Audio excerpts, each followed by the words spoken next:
Sociological perspectives of gender. जैसे कि आप सब जानते हो कि जेंडर जो है वो सोशली कंस्ट्रक्टेड है, तो सोशियोलॉजिकल पर्सपेक्टिव के अकॉर्डिंगली बायोलॉजी अकेले किसी भी पर्सन का जेंडर आइडेंटिटी डेवलप करने में हेल्प नहीं करता। इसमें सोसाइटी भी बहुत ही अहम रोल प्ले करती है। इस समाज सोसाइटी से जुड़े जो भी नॉलेज है हमारे पास, ये सब हमको मिला है सोशियोलॉजिकल थियोरीज़ की मदद से। और इन्हीं थियोरीज़ की मदद से आज हम देखेंगे कि किस तरह से जेंडर रोल्स हम सबकी लाइफ को इन्फ्लुएंस करता है। हम 4 थियोरीज़ की मदद से सोशियोलॉजिकल पर्सपेक्टिव को समझने की कोशिश करेंगे। इसमें हमारी पहली थियोरी है फंक्शनलिस्ट थियोरी। ये दिया गया था एमिली डर्कहेम के द्वारा। सेकेंड थियोरी है कॉन्फ्लिक्ट थियोरी। ये दिया गया था कार्ल मार्क्स के द्वारा। थर्ड थियोरी है सिंबॉलिक इंटरैक्शन थियोरी। ये दिया गया था sociologist max Weber and Herbert Blumer के द्वारा। एंड हमारी फोर्थ थियोरी है फेमिनिस्ट सोशियोलॉजिकल थियोरी। तो सबसे पहले हम डिस्कस करने वाले हैं फंक्शनलिस्ट थियोरी। फंक्शनलिस्ट थियोरी का ओरिजिन हुआ था एमिली डर्कहेम के काम के ऊपर, जहाँ पर उन्होंने ये स्टडी किया था कि किस तरह से हमारी ये जो सोसाइटी है स्टेबल रहती है, मतलब संतुलन में रहती है, एक मेल और फीमेल जो रोल प्ले करते हैं उसकी वजह से। According to functionalist perspective, gender roles maximize social efficiency and help society to remain stable. इस थ्योरी के अकॉर्डिंगली जो जेंडर रोल्स एक मेल और फीमेल अपने जेंडर के बेसिस पे निभाती है, उससे सोशल एफिशिएंसी को बढ़ावा मिलता है और सोसाइटी जो है वो स्टेबल रहती है। बिकॉज ये समाज जो है वो लोगों से बना है। अगर हर कोई इस समाज में रहने वाला अपनी अपनी जिम्मेदारियां प्रॉपरली निभाएगा तो समाज का संतुलन जो है वो प्रॉपरली बना रहेगा। In order to achieve smooth functioning of the society, each individual or group of individual needs to perform their duties. अगर हम चाहते हैं कि हमारा जो सोसाइटी है वो प्रॉपरली फंक्शन करे और स्मूथली फंक्शन करे, तो हर एक इंडिविजुअल को, मतलब जो भी इस सोसाइटी में, इस समाज में रहता है, चाहे वो एक मेल हो, चाहे वो एक फीमेल हो, या फिर ग्रुप ऑफ इंडिविजुअल्स जो है, उन सबको अपनी अपनी जो जिम्मेदारियां हैं, उनकी जो ड्यूटीज़ है, वो प्रॉपरली टाइम टू टाइमली और एक सिस्टमैटिक तरीके से निभानी चाहिए। फॉर एग्जाम्पल, एक वुमेन से एक्सपेक्ट किया जाता है इस थ्योरी के अकॉर्डिंगली कि वो बच्चों की देखभाल करे। उनका काम है उनको जन्म देना, बच्चों को जन्म देना, घर का काम करना। और एक मेल से एक्सपेक्ट किया जाता है कि उनका काम ऐसा हो जिससे वो अपनी फैमिली को सस्टेन कर पाए, अपनी फैमिली का पालन पोषण कर पाए। फंक्शनलिस्ट थियोरी इस बात पे ज़्यादा फोकस करती है कि इफ़ मेल एंड फीमेल अपने रोल्स को रिस्पॉन्सिबली परफॉर्म करेंगे तो ये सोसाइटी जो है वो स्टेबल रह पाएगी। क्लियर? चलिए फिर आगे बढ़ते हैं और देखते हैं हमारी अगली थियोरी कॉन्फ्लिक्ट थियोरी। ये थियोरी हमको मिली through Karl Marx. Karl Marx stated society is a stage on which the struggle for power and dominance are acted out. वो कहते हैं कि ये जो सोसाइटी है, ये समाज है, ये एक तरह का स्टेज है जहाँ लोग अपनी पावर, अपनी डोमिनेंस एस्टेब्लिश करने के लिए स्ट्रगल करते हैं। The supporters of conflict theory asserts that exercising of power by one social class over another social class helps in maintaining social order। तो जो लोग कॉन्फ्लिक्ट थ्योरी को सपोर्ट करते हैं उनका ये मानना है इस समाज का संतुलन तभी कायम रह पाएगा अगर एक सोशल क्लास दूसरे के ऊपर अपना राज चलाएगी। फॉर एग्जाम्पल, जैसे जो लेबर्स होते हैं उनके पहले क्या होता था, वो अपने मालिक जैसा बोलते थे वैसा ही वो काम करते थे। इन शॉर्ट वो क्या करते थे, गुलामी करते थे। इस तरह से उस वक्त में, मतलब पिछले पुराने वक्त में, जो समाज है उसका संतुलन इसी तरह से मेंटेन किया जाता था, जहां पर जो हायर सोशल क्लास है वो लोअर सोशल क्लास के ऊपर अपना जो है राज चलाता था। ठीक है। Frederick Engels, as a collaborator of Karl Marx, based on these assumptions, suggested that in household level, the owner-worker relationship of labor force is seen because of women's dependency upon men. Frederick Engels, जो Karl Marx के collaborator थे, उन्होंने इस स्थिति को man और woman के relationship से जोड़ा है और एक मेल और फीमेल जो जिम्मेदारी निभाते हैं उसके साथ रिलेट करने की कोशिश की है। वाई? क्यों की है? फेडरिक का कहना यह है कि जैसा एक ओनर और लेबर का रिश्ता होता था, इस समाज में मैन और वुमन जो है उनका भी रिश्ता वैसा ही सेम है। ऐसा उन्होंने इसलिए कहा है क्योंकि वुमन जो है वो डोमेस्टिक यानी घरेलू काम करती है, उन्हें उस काम के बदले में कोई वेजेस या सैलरी नहीं मिलती। देयरफॉर वो अपने खर्चे के लिए, अपनी नीड्स को पूरा करने के लिए अपने हस्बैंड, पापा या भाई के ऊपर डिपेंड करते हैं, जो कि एक मेल है। यहाँ इस थ्योरी में वुमेन को डोमेस्टिक लेबर माना जा रहा है। क्लियर? क्योंकि यहाँ पर उसको अपनी नीड्स को पूरा करने के लिए डिपेंड होना पड़ रहा है एक मेल के ऊपर, इसलिए। ठीक है। पर बदलते वक्त के साथ में हमारा समाज भी बदल रहा है।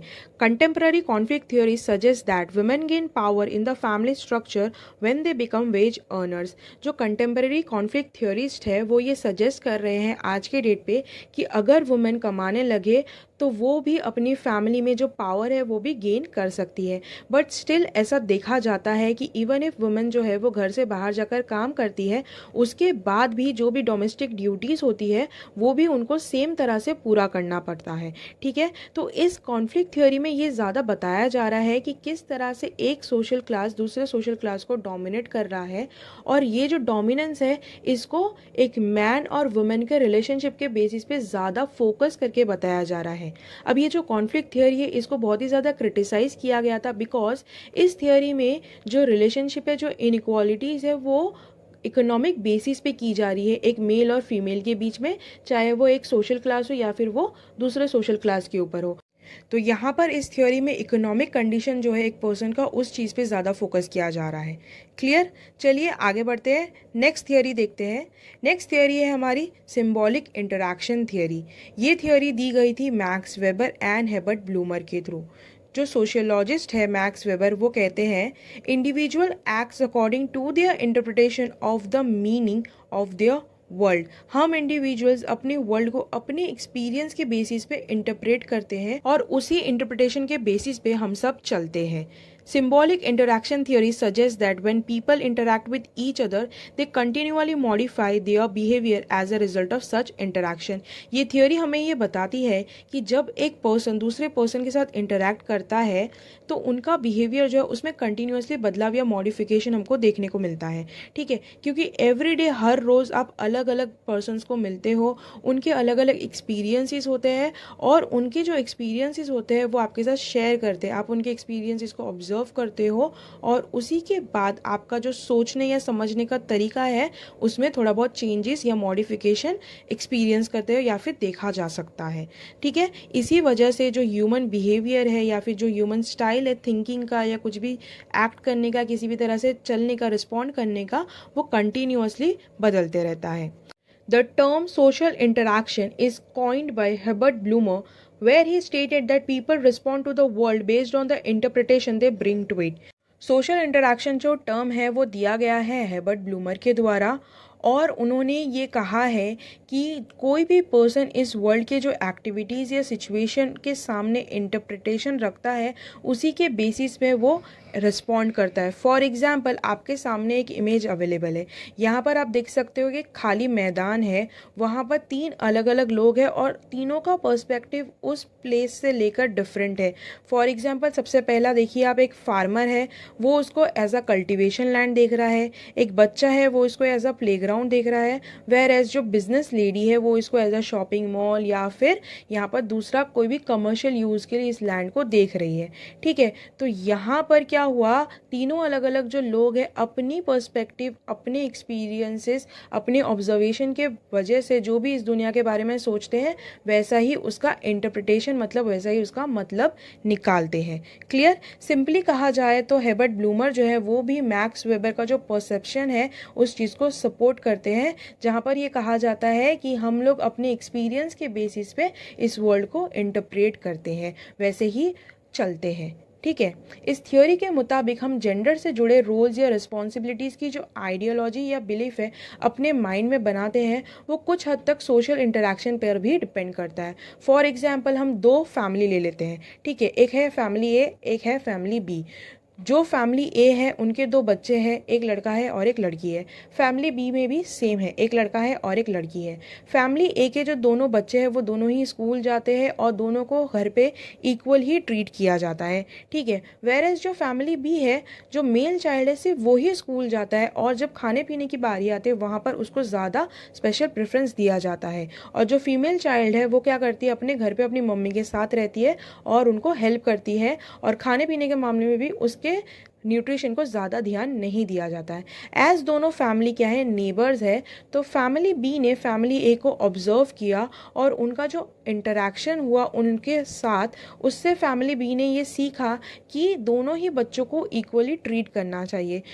तो इस तरह से फैमिली ए ने फैमिली बी को इन्फ्लुएंस किया, फैमिली बी ने फैमिली ए को ऑब्जर्व करने के बाद में इस वर्ल्ड के सिस्टम्स का, इस सोसाइटी के फंक्शनिंग का एक न्यू पर्सपेक्टिव जो है डेवलप किया, और उसी के बेसिस पे अब वो लोग क्या करते हैं, अपने दोनों ही बच्चों को इक्वली ट्रीट करते हैं। सो इस तरह से सिंबॉलिक इंटरैक्शन थ्योरी जो है वो काम करती है, और इस तरह से ये जेंडर से रिलेट करती है।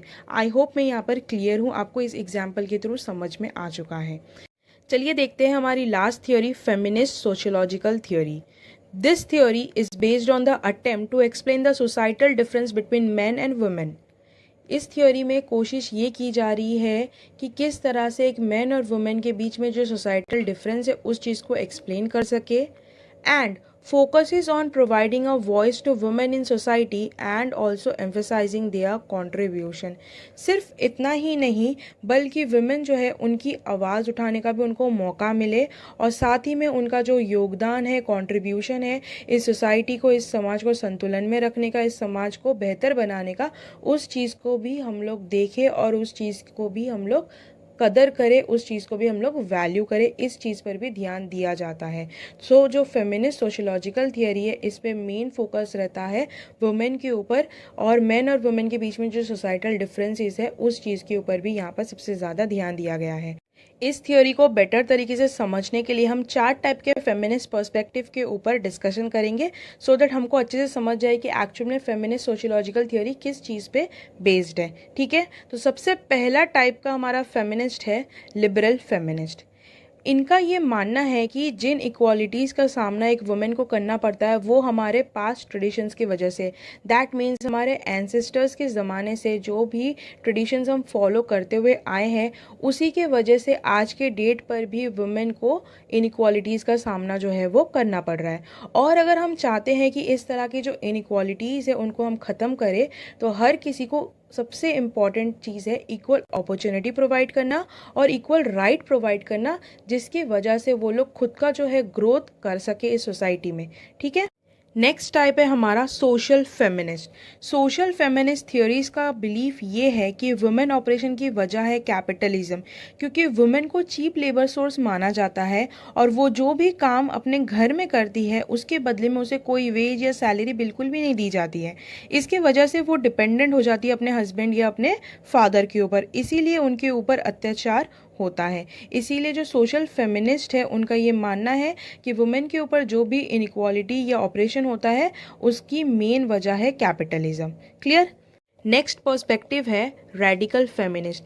जो रेडिकल फेमिनिस्ट है उनका ये मानना है कि सोसाइटी में पैट्रियार्कल वैल्यूज़ के वजह से वुमेन को अनइक्वली ट्रीट किया जाता है, क्योंकि पैट्रियार्कल सोसाइटी में क्या होता है, जो भी मेन पावर है या जो भी डिसीजन मेकिंग पावर है, डोमिनेंस है, ये सब मेल्स को ही होता है। स्पेशली जो घर का सबसे बड़ा मेल मेंबर होता है उसके पास सारे पावर होते हैं, जो भी डिसीजंस लेने होते हैं, चाहे वो वुमेन के लिए हो या फिर दूसरे मेल फैमिली मेंबर्स के लिए हो। तो रेडिकल फेमिनिस्ट के अकॉर्डिंगली पैट्रियार्कल वैल्यूज़ जो हमारे सोसाइटी में आज भी मौजूद है उसके वजह से वुमेन को अनइक्वली ट्रीट किया जाता है। क्लियर। हमारा लास्ट थ्योरी है इसमें मल्टीरेशियल फेमिनिस्ट थ्योरी। मल्टीरेशियल फेमिनिस्ट थ्योरिस्ट का ये मानना है जेंडर, क्लास, रेस एक्सेट्रा जो भी फैक्टर्स है ये सारे एक इंटरैक्टिव फैक्टर्स है, और इसके वजह से मैन और वुमेन जो है अलग अलग चीज़ें एक्सपीरियंस करते हैं, अलग अलग एनवायरनमेंट में रहते हैं। इसके वजह से उनकी जो धारणा है, उनके जो पर्सपेक्टिव्स है वो अलग तरीके से डेवलप होते हैं। तो यहाँ पर हमने अभी तक क्या देखा, 4 पर्सपेक्टिव्स देखा सोशियोलॉजिकल पॉइंट ऑफ व्यू से, मतलब सोसाइटी के पॉइंट ऑफ व्यू से। सो इस तरह से ये चारों थ्योरीज अलग अलग पॉइंट ऑफ व्यू को आपके सामने प्रेजेंट करते हैं और आपको ये समझने में हेल्प करते हैं कि क्यों और किस तरह से जो जेंडर रोल्स है हमारी सोसाइटी में एमर्ज हुआ है, और किस तरह से ये आज के डेट में भी हम सब जेंडर रोल्स को फॉलो करते हुए अपनी अपनी जिम्मेदारियां निभा रहे हैं।